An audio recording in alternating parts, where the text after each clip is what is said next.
Вітаю, сябры! З вами Квадрат, і сёння мы вяртаемся да агляду дадаткаў да Shadow of the Tomb Raider. Гэтым разам фабулярны дадатак Serpent's Heart і касметычны Miss Hunter Gear. Каб даведацца, чыё сэрца змяінае, пачынаем.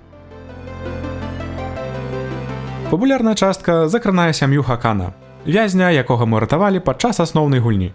Зараз гісторыя датычыцца ягонай жонкі, якая далучылася да культа Амару, а таксама пра лук, які можа даць магчымасць кінуць выклік Амару і, тэарэтычна, забіць яго. Падчас прыгод у гэтым дадатку мы зноў наведаем занядбаную вёску. І зноў жа, у самым пачатку у вас могуць быць праблемы з адшуканнем добрага цяпельца, з якога трэба пачаць. Параю паглядзець на пячору каля вёскі. Калі вы патрапіце туды, куды трэба, вас чакаюць некалькі боек, а таксама грабніца. Вельмі доўгая грабніца, якая цалкам пабудаваная вакол пастак, разлічаных на вашу спрытнасць і хуткасць. Вельмі прыемна бачыць змены ў галаваломках, але гэтым разам яны крыху несправядлівыя. Асабліва, калі вы не ведаеце, як знішчыць полымя. Узнагародай, як і заўсёды, з'яўляецца зброя. Той самы лук, які трэба здабыць, а таксама адзенне, якое, на шчасце, можна апрануць у пайціце. Абедзве гэтыя рэчы, але ў чырвоным колеры, уваходзяць у дадатак Miss Hunter Gear. Уменнем, якое даецца за заканчэнне грабніцы, з'яўляецца павелічэнне колькасці золата, якое вальца з ворагаў, і, я бы сказаў, не вельмі прыдатная рэч напрыканцы гульні.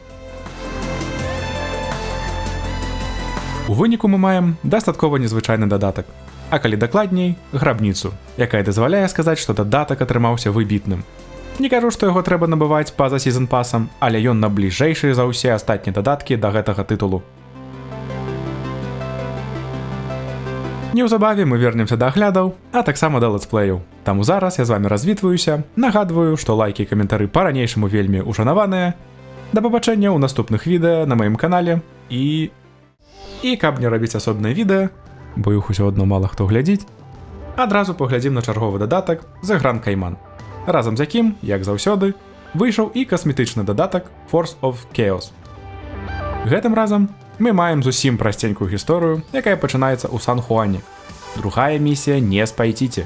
Першая была ў першым дадатку The Forge і пачыналася ў Куак-Яку.